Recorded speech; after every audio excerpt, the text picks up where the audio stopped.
for taking the time to attend this webinar. Just a few housekeeping things before we do get started.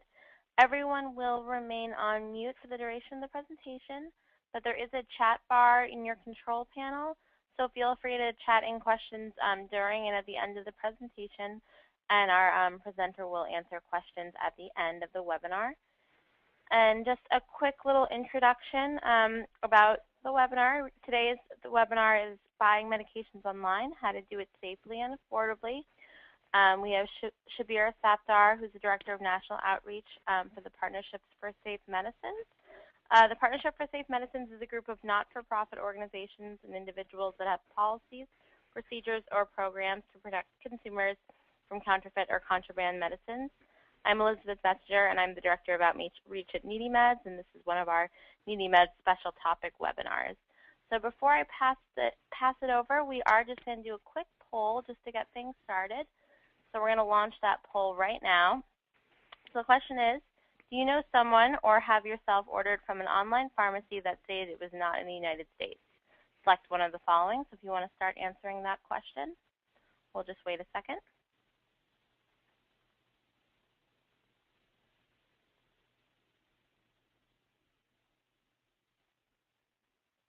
Okay, another minute. Okay, so it looks like we're pretty split, about 48% yes and 52% no. So at this time, I'm going to pass it along to Shabir if you want to give a little introduction and start your presentation. Good afternoon or good morning if you are on the West Coast like myself. My name is Shabir Safdar. I'm the Director of National Outreach for the Partnership for Safe Medicines, of which we are proud to count NeedyMeds as one of our members. And so who we are is a not-for-profit incorporated in Virginia that works primarily on patient safety issues around counterfeit drugs, although we do a lot of outreach to healthcare professionals. And if you want to know more about that, we can talk outside of the scope of this conversation, which is mostly about patients. Our mandate from our board, which includes very eminent experts in the pharmacy, law enforcement, and legal fields of counterfeit drugs, is to help educate the public and reduce the problem of counterfeit drugs, which is actually really awful throughout a great deal of the world and getting worse in America. And that's mostly because of globalization and the porous nature of borders. The poll question is actually very apropos. There are, in fact, a lot of people who have encountered counterfeit drugs, and it bears a moment to think about how it is that Americans are protected. In particular, one of the most clear ways that we're protected, in fact, the only way that we're protected, is because we have a regulated, closed, secure supply chain. Everybody from the person who manufactures the drug to the person who actually hands it to you at the last step before you take it is regulated within the U.S. Most of them by the FDA, but in some cases they are regulated at the state level. So pharmacists and wholesalers are often actually regulated at the state level, and that's part of sort of the challenge we've seen in Massachusetts with compounding regulation and throughout the states.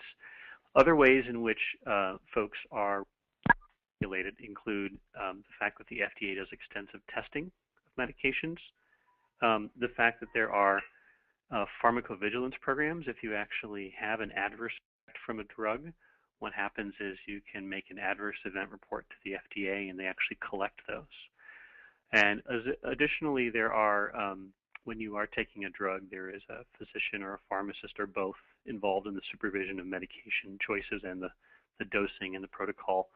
And we'll see, we've had a couple of cases, one just in the last week, where people who actually were operating through an online pharmacy who did not have physician pharmacist supervision actually managed to OD themselves on drugs they should not have been taking. So the most important thing about this is that the patients are protected basically because of the regulation and the closed supply chain, which is not true in many other countries. Any break in that supply chain exposes patients to dangers, as I'll demonstrate. So the most common way in which patients are endangered are that patients actually break the supply chain themselves.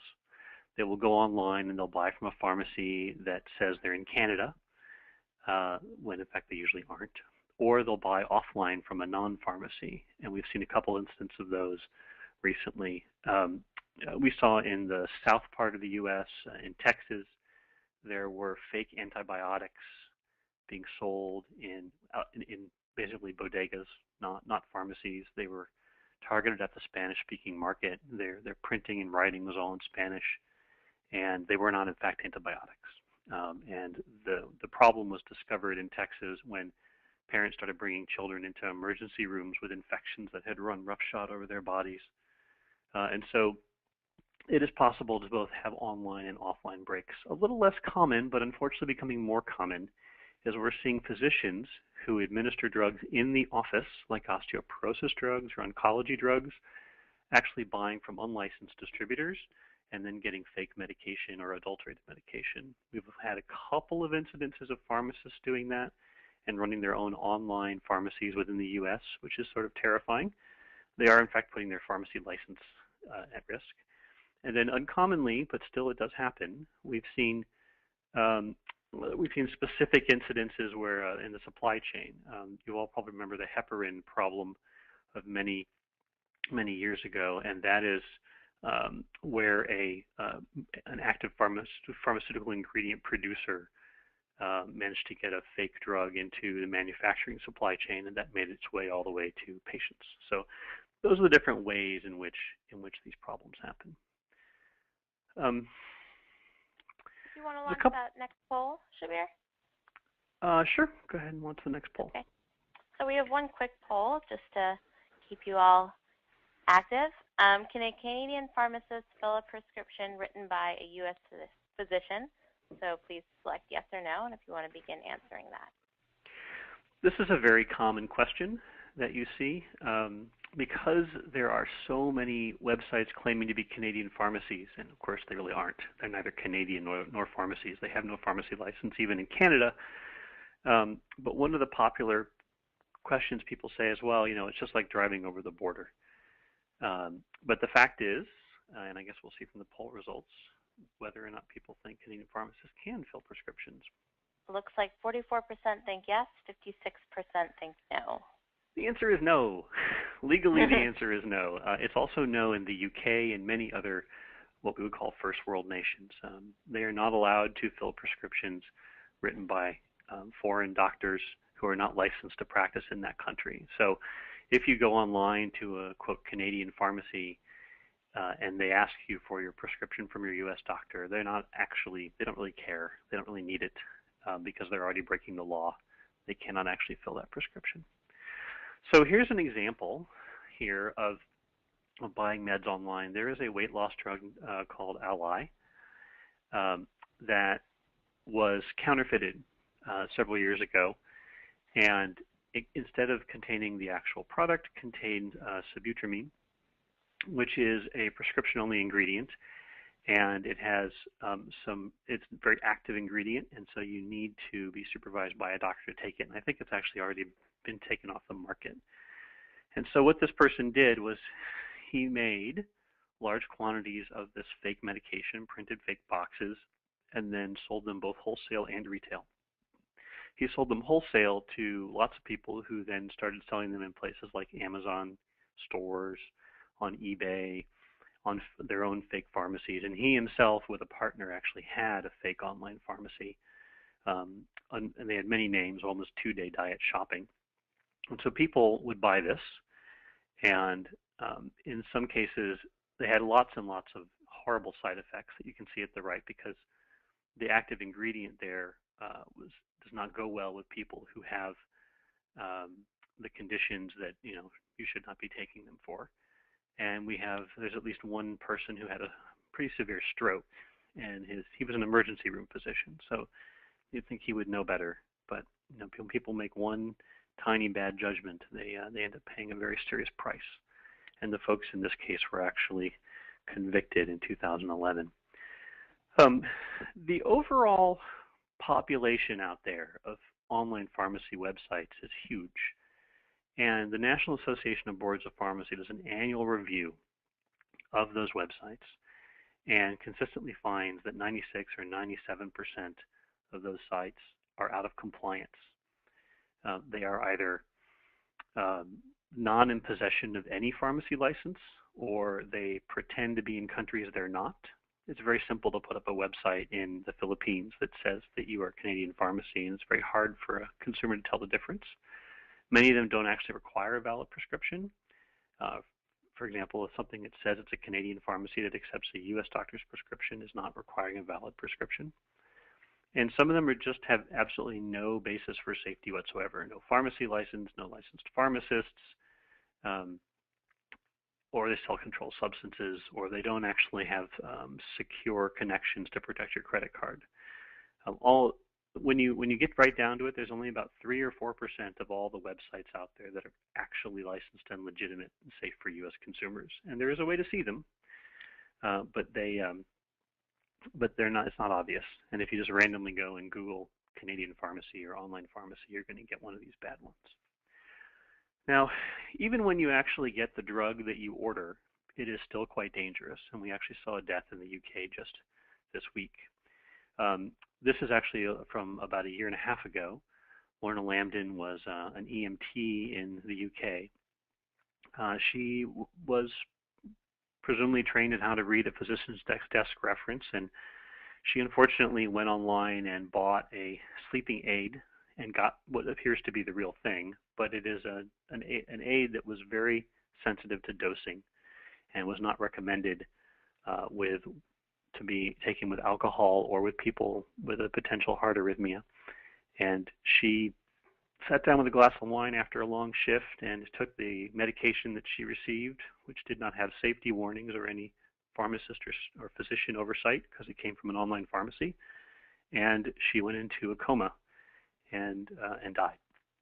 And so she's a good example of where, it's not just about whether or not the drug is the right thing, but it's whether or not you're under the care of a supervising physician. When people order from these online pharmacies, they're often not talking to their doctor about what they're getting first.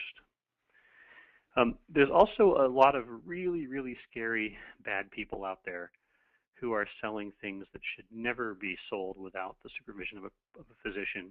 We have seen, and this is an infographic we did last year, that there are people out there selling, targeting to teens, birth control devices, including IUDs and other kinds of implants, and then publishing YouTube videos about how to insert them. The danger there is quite serious. Obviously, infection and death is far worse than even just the unintended pregnancy, and they are all over social media. They are working very, very hard to target people in every communications vehicle possible. And if anybody knows anything about the internet, it is not possible to regulate them very effectively from within the U.S.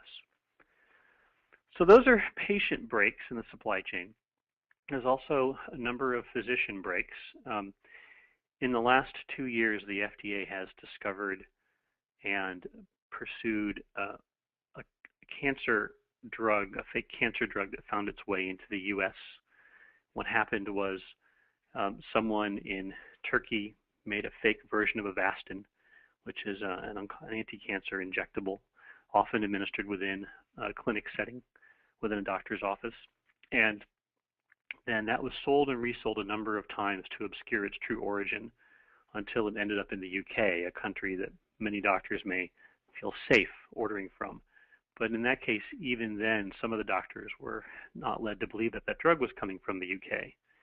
And so various shell companies in the US would fax doctors saying, I can sell you Avastin for $400 less per dose than it's normally listed at. And a number of doctors did business with these entities, and when those drugs arrived from the UK directly, they were puzzled by the fact that it had writing in Arabic on it instead of what you'd expect from a drug approved for the US market by the FDA.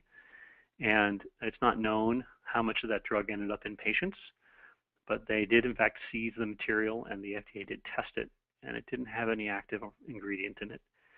And we've seen this with cancer drugs, osteoporosis drugs, and with Botox, with sometimes terrifying consequences.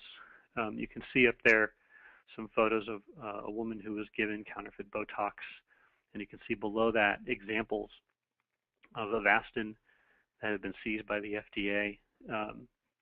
This is becoming a big issue. Doctors are not well trained in secure supply chain issues, and so they are starting to make these mistakes, sometimes unintentionally and sometimes purposefully. The fake cancer medication came through a crazy supply chain in order to obscure its true entity, being sold and resold from Turkey through Switzerland, Denmark, the UK, and then it enters a series of shell companies controlled by CanadaDrugs.com and sold to American physicians by companies that were within the U.S. but actually were not, in fact, licensed distributors of the product. Finally, we're starting to see a couple of pharmacists who are breaking the supply chain themselves to make money. We saw a Chicago pharmacist just this month who was substituting real drugs through his online pharmacy with fake Chinese counterfeits. We saw a chain in New York that last year had stolen or basically bought from patients medications and then resold them. And then back in 2005, one of the worst ones was counterfeit heart medication that a Canadian pharmacist was basically having made, which contained just talcum powder, and then selling to patients. And there were many deaths from that, entirely avoidable, preventable deaths. We often see people talk about the safety of the UK, and that must be a safe country to import from.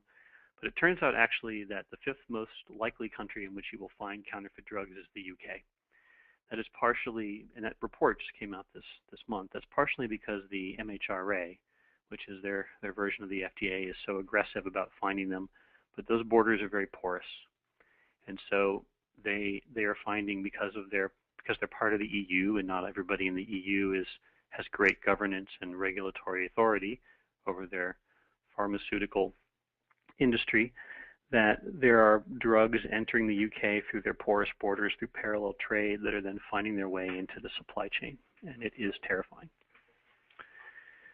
So there's a couple of myths, and what I want to do today is help you both learn how to talk to your patient communities about the myths of buying online, but then quickly follow up with safe ways to save money online, because that's really, you can't just say don't do this without also saying, but here's how you do it better. So I want to give you both. So let's go through a couple of myths first. First of all, Canadian online pharmacies are pharmacies in Canada with a website, and that is not true. Unless you actually drive into Canada and go to a bricks and mortar pharmacy, overwhelming amounts of research and data from the National Association of Boards of Pharmacy finds that these are in fact not pharmacies. What they are is someone who set up a website in Canada, and typically the business model is that they're a shipping company, and therefore they cannot be regulated by either the pharmacy boards or Health Canada. In fact, they don't even take possession of the drugs. When you go to their website and you maybe fax them or scan a prescription for something, they actually send it on to a partner in another country, maybe Pakistan, maybe China, maybe the UK, and that entity then sends you the drugs directly. So the drugs never even enter Canada, and they do this because the Canadian government knew that there were these shipping companies that were operating out of Canada, and they told them that if they brought the drugs in, they were going to try and find a way to regulate them, and so they just worked around it. So it is not the same. Driving into Canada is not the same as going to a Canadian pharmacy. The FDA has done a lot of research in this and found that there's a number of people who practice this way, and they've tried to prosecute as many as possible. I'm not sure why that slide is blank. Oh, it's got to fade in. Those Canadian pharmacies, or pretend pharmacies, look very realistic online and heavily work social media in order to try and hook their audience. Just recently, a gentleman who was one of the pioneers of the Canadian online pharmacy movement, who you can see in that picture holding stacks of orders, was actually finally caught. And his pharmacy that the FDA had prosecuted was selling really, really important chronic medications that were fake. Lipitor, et cetera, Celebrex, Crestor, all of these medicines, and he would claim they were Canadian medicines, but they were fakes from all over the world. And he was giving them to American patients who were paying for them. Both the U.S., the FDA, and Health Canada have been very clear that they cannot control what gets sold on websites within their country, and so you have to be very, very careful. Furthermore, if you get medication from outside the country, it's not FDA approved, and they can't actually, you have neither a legal recourse, nor do you have any ability to even have the FDA trace where that came from. Another thing about it is that, another myth is that Canadian prices are cheaper. This is actually something that came up in Maine, which has been proposing an importation a bill in the legislature to bring in drugs from overseas to try and save money. The truth is that when we actually looked at the top 10 drugs they were going to bring into the country, in many cases there was a generic in the U.S. that was cheaper than what the Canadian price was. And it was not, in fact, a Canadian price, because CannaRx, the company that worked here, admitted that those drugs were actually going to come from New Zealand, Australia, the UK, and other places. So quite often, the claim that Canadian medications are cheaper is false for two reasons, one of which is that those are not Canadian medications that you're getting, but also that you can actually get a generic product cheaper. I mentioned this before, but Canadian pharmacists cannot legally fill American prescriptions. So any Canadian pharmacy that says that they can fill an American doctor's written prescription really is not using the prescription for anything. If a real Canadian pharmacist actually wanted to fill that prescription, they would be endangering their pharmacy license, which, as we all know, takes years to get, and lots of school and probably all student loans. Another popular myth is that you can actually bill insurance back for imported drugs.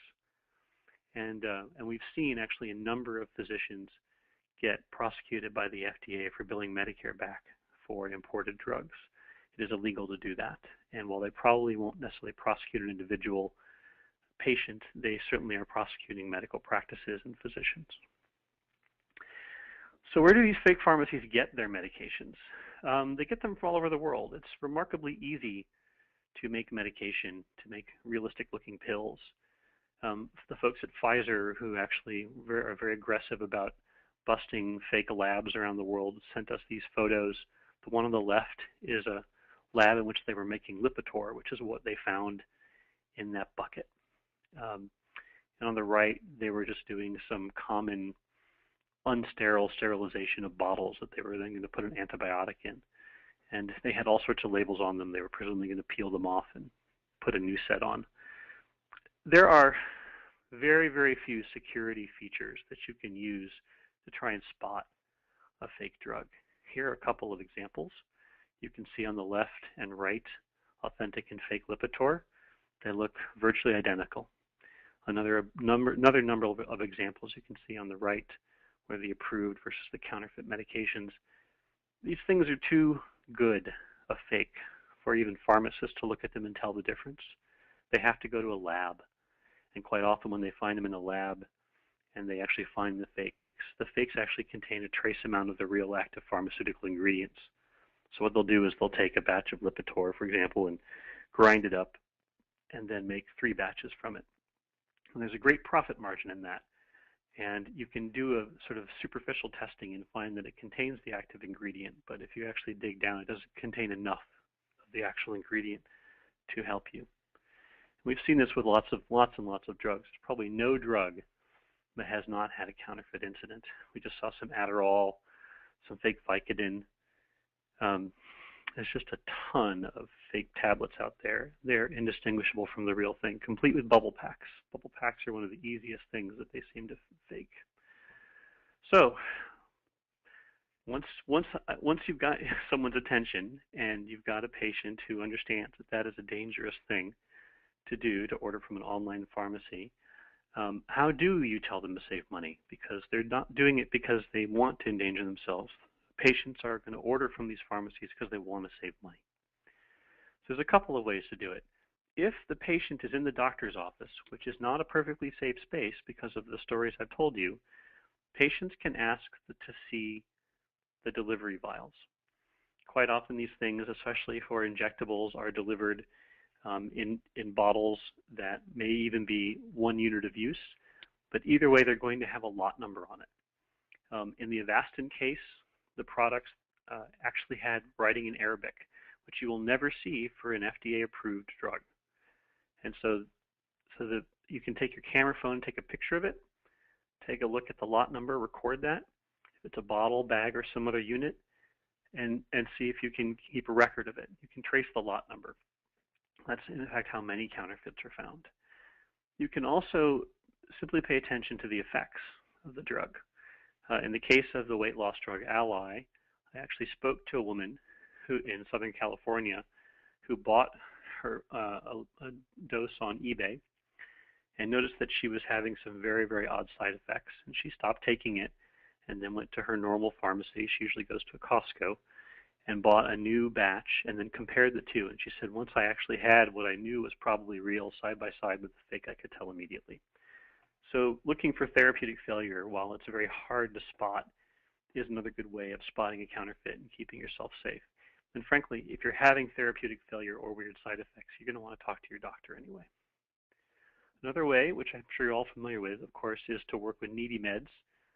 They are one of the best, most up-to-date databases of discounts for medications around.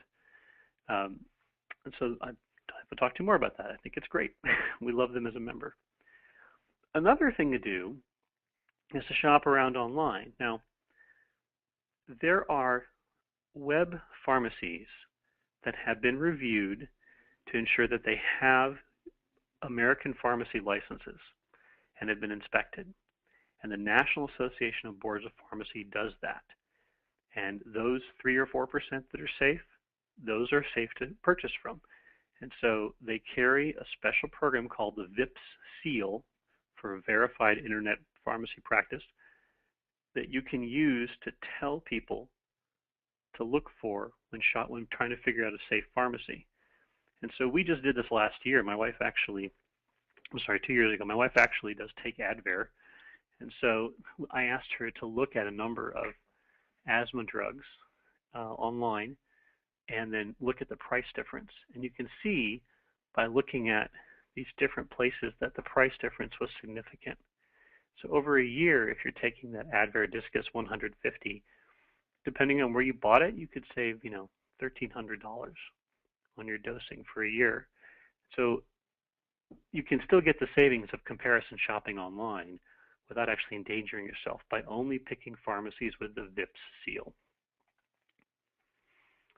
I mentioned this before, but in many cases you can find a cheaper generic in the US from a real pharmacy like a VIPS pharmacy than if you try and buy the brand name from a fake web pharmacy, because they are going to try and charge what the product, the brand name product actually is costing. So there's a number of resources on our website which you're welcome to take advantage of and download for free. There's a brochure that covers these tips, save money safely on your prescriptions. There's also an interactive flash piece about the 5 kinds of poisons that you find in fake medications. There's 5 secrets Canadian web pharmacies don't want you to know, which cover those 5 myths, and then a couple of other ones, safe drug and safe savings, that cover exactly different ways of advice. And then we have a special report on children and fake drugs. And then finally, we can take questions and answers. I just want to mention that we do a number of patient group specific outreach programs. We partner with our members, like the Men's Health Network, and we'll do a special report, for example, on counterfeits in men's health. And so if you are interested in working with us on that, we would invite you to join PSM. Our dues are very low. They're $100 a year. And we would love to craft a program to work with your specific patient community and probably pay for it. So we'd be very, very happy to work together. Now, Elizabeth, I'd be happy to do questions if there are some of those. Oh, great, thank you so much.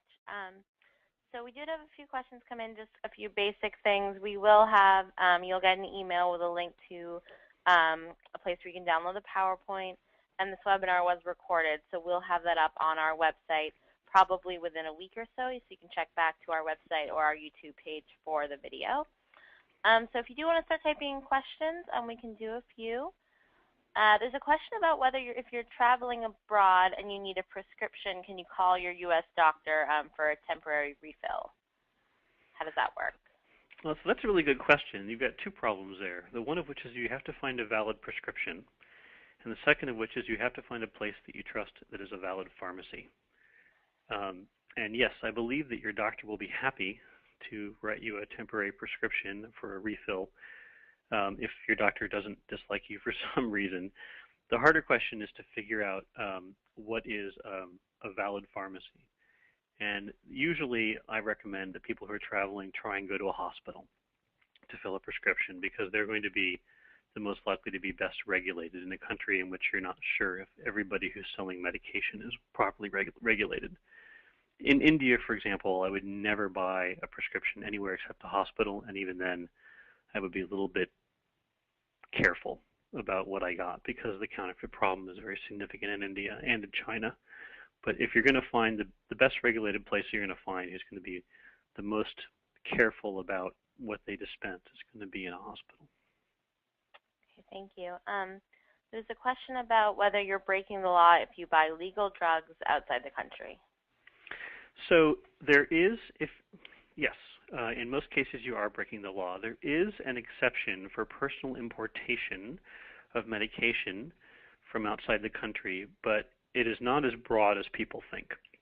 You cannot, for example, leave the country and buy Lipitor and bring it back. It has to be more along the lines of drugs that are not available in the U.S. And so it is not actually legal to do so. Now, the truth is that the FDA does not prosecute individual patients for doing this. Their focus has been on the sellers of this medication, or the others who facilitate it, like the websites or the payment processors who process the transactions. That's where they've been spending their time. But it is not, in fact, legal for a patient just to decide to switch all their prescription filling to a web pharmacy outside the country. Okay, there's actually a question about our discount card, if pharmacists can reject them. There are pharmacies that agree to accept our card, and that's all the major chains. And I believe we're up over 70,000. So you can go to our website, do a zip code search to make sure a pharmacy accepts the card, and if they do, then they do need to accept it, like the company's agreed to. Okay, so I'm just reading through about whether any online pharmacies are safe. So I do think Shabir showed a slide that there are a few that have been looked at. So the question is, what prevents a counterfeit online pharmacy from counterfeiting the seal you showed us?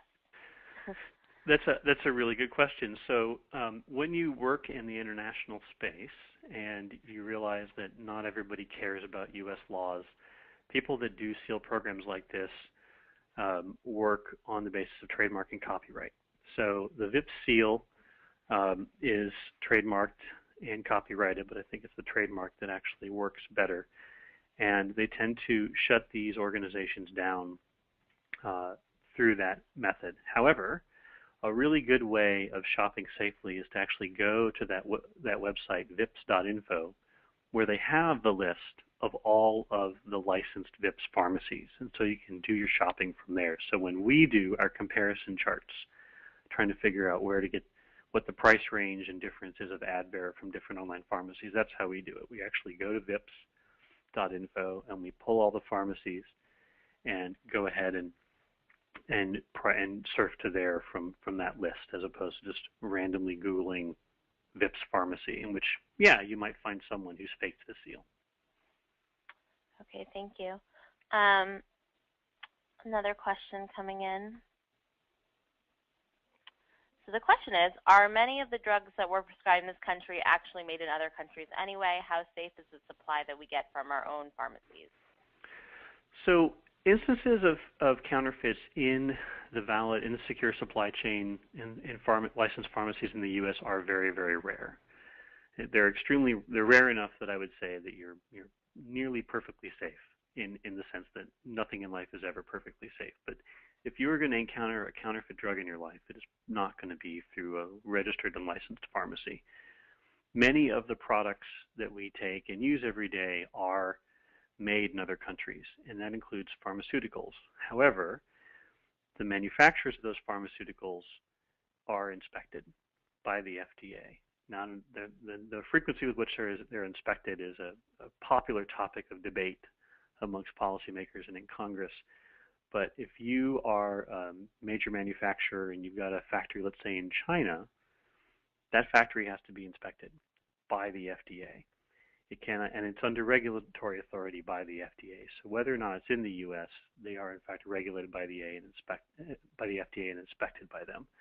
So those are actually very comfortable. You could have right next to it another factory that is not regulated by the FDA, and I would not want anything made in that factory. Okay. There's a question about whether the sequester will affect pharmacies, medications, anything that related to this webinar today. Oh, God, I hope not. I mean, to the extent that the sequester seems to affect like 10% of all spending, it is presumed that at some point, somewhere, someone who has an oversight and regulatory safety burden is going to actually lose some part of their funding, and to that extent, inspections will probably take longer. But I don't specifically know if there's a direct connection between the sequester and drug safety. I just presume there is because there's a connection between the sequester and everything. Yeah, I would think so. Okay, I think we're going to wrap up. So thank you all for attending this webinar. Thank you, Shabir, for being our presenter today. Again, you'll receive an email with a link to download this PowerPoint, and the video will be up on our website hopefully within a week or so. For any questions about this presentation, you see Shabir's email address there. For any questions about NeedyMeds or how to access our resources, you can email me. That's just elizabeth@needymeds.org, but you'll also be receiving an email from me, so you'll get my contact information. I would also encourage you to visit our webinar page. This is where we post all of our free webinars that we do, including the regular webinars I do going over our resources. The next one is on the 30th if you want to learn a little bit more about NeedyMeds, as well as these special topic webinars we do as well. And yep, just as Shabir mentioned, you can always go to our website, if you are looking for a more secure way to find some lower cost medications and discount medications. Use the resources we list, use our discount card, and visit safemedicines.org for questions about shopping on the online pharmacies and everything we covered today. So I hope you all have a great afternoon, and thank you again. Thank you, everybody.